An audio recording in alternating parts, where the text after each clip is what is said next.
I got to tell you, before the Obama craze, I was traveling the country with Loose Change Final Cut and even Loose Change Second Edition.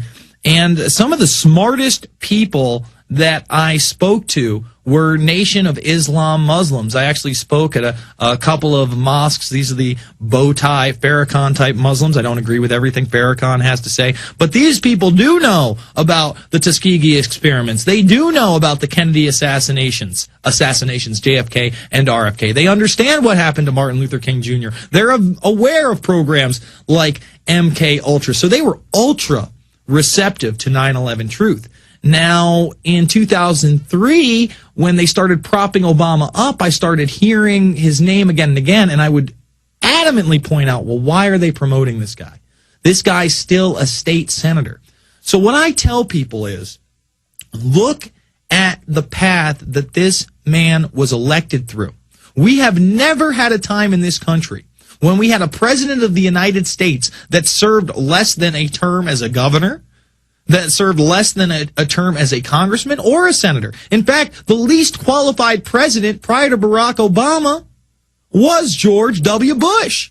He'd served just a little over one term as governor, and all of a sudden he's ready to be president. Well, Barack Obama wasn't even a senator when they propped him up with this media machine. And people look at me like I'm crazy. What do you mean he wasn't a senator? He was a state senator. I'm not taking away anything from a state senator, but the bottom line is if you're in the United States Senate, you're two people versus 2 people per state. You're really part of an elite group of 100 people. An elite group of 100 people. State senators aren't that elite. They're more like your congressman with a little bit less power. They still answer to districts and whatnot. And I say I will say to them, it's rather alarming to me that before this man won an election in 2004 as a real senator, he was propped up as the keynote speaker at the Democratic National Convention.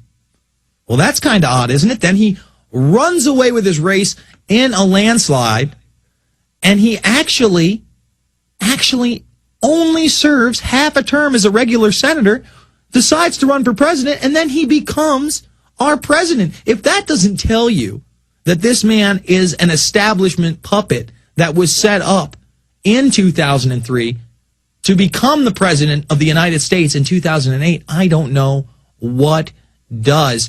Mark, the ascension of Barack Obama stinks to high hell, doesn't it? The guy is a slick-talking used car salesman. I mean, look at him. That's what he is. He's a fantastic salesperson.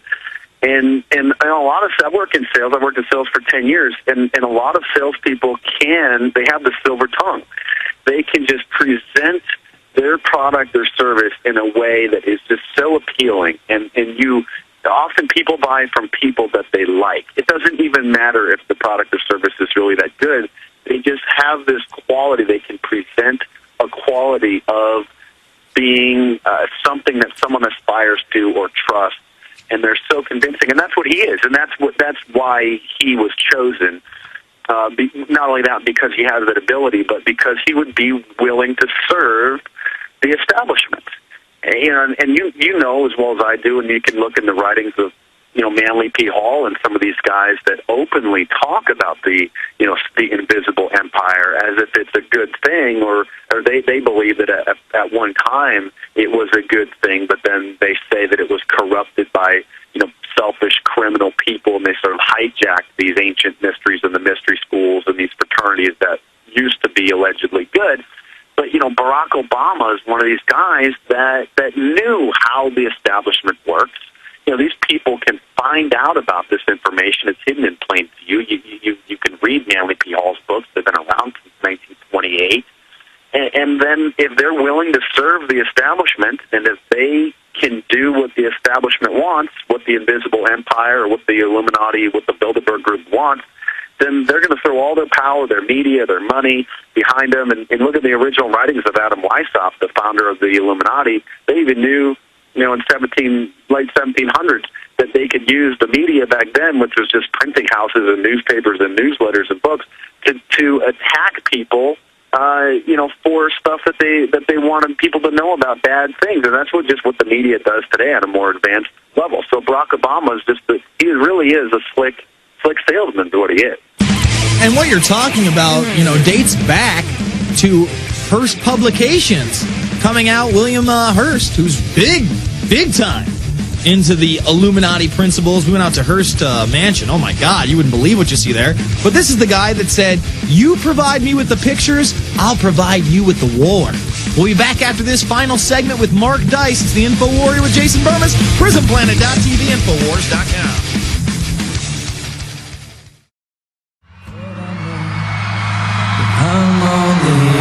All right, we're back, and we're playing this song again after I specifically requested that we pull it from the thing. So can we please pull it from the thing? Because if I hear this next week, I'm going to freak out. We're in the final segment of the InfoWarrior. We're joined by Mark Dice. If you missed any of the program, pick up the podcast over at the InfoWarrior.com. Following the show, we're going to take some final calls. But first, I want to ask Mark, how can people out there get a free copy of the Illuminati Fact versus Fiction? Well, it's a lot of fun, and if you go to markdice.com, there's a banner up on the top of the page that you just click on it, and they'll give you the details how to get a free copy.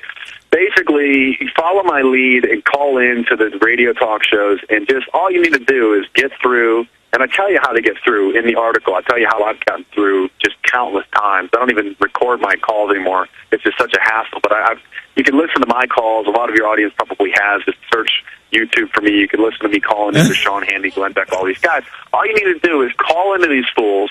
There's a list of like the top 5 shows it's listed on my site. Just call in and ask them about me or one of my videos or mention one of my books, and then that's all you do. And then I'll send you a copy for free. You don't pay shipping and handling or anything like that. And I said like for the first 100 people do it, but I just might do it until further notice. So as long as if you're listening to this interview 2 years down the road, 3 years down the road, as long as that banner's still up there, go to my website, and if it says get a free copy, click the link, then it's still good. And then email me once you've plugged something, and tell me the name of the show and which day it was, and I'll get the audio. I'll get the the podcast from them, and you don't have to do anything. I'll verify it. I'll probably post it on YouTube on my YouTube channel if it's cool, and then I'll send you a free copy. Sounds great, Mark, and it gets people involved. All right, let's take a couple final callers. Fidel in Wisconsin. Fidel, you're on the line. Hey, what's going on, guys? I just got a quick question for you. Actually, I got 2 quick questions for you. The first is, would you agree that the New Age movement has basically infiltrated and taken over the whole truth movement? Well, I wouldn't say it's taken over, but there's definitely some New Age aspects, but always have been in the first of all, the truth movement is a broad term. The Patriot movement is a broad term. Even people like David Icke, who I heavily disagree with on several different issues, including the reptilians, Anunnaki, and his kind of New Age Johnny nonsense. I do look into things like frequencies, which I find just amazing and very interesting, but at the same time, things like Zeitgeist, which I can get behind 90% of it, 10% of it I can, and then things like Zeitgeist Addendum, I can get behind maybe 50% of it, and then the other 50% is garbajo to me. What's your take, Mark?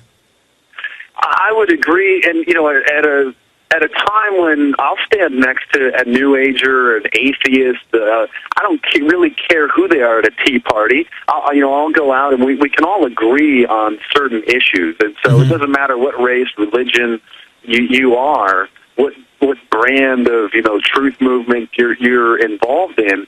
As long as we can still collectively agree upon, but then we do have people like Zeitgeist and his film Zeitgeist Addendum that sort of poison the well a little bit and try to instill a sense of communism mixed in with his solution. So you have to be very careful. And let me say this, Mark. He also makes it out to be that there is no good and evil, that everything is learned behavior. And if that's the case, then how do we have people like John Wayne Gacy? How do we have people like Jeffrey Dahmer that are doing these type of things for no financial gain, for no social gain? They're doing it because they're inherently evil. Really quick, Fidel, less than 30 seconds. What's the second question?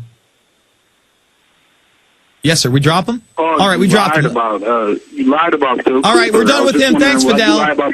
Anyway, you try to answer questions. You try to be good on the radio. You try to stick to what you can prove. You try to go over the news. And, Mark, you can just be called a liar again and again.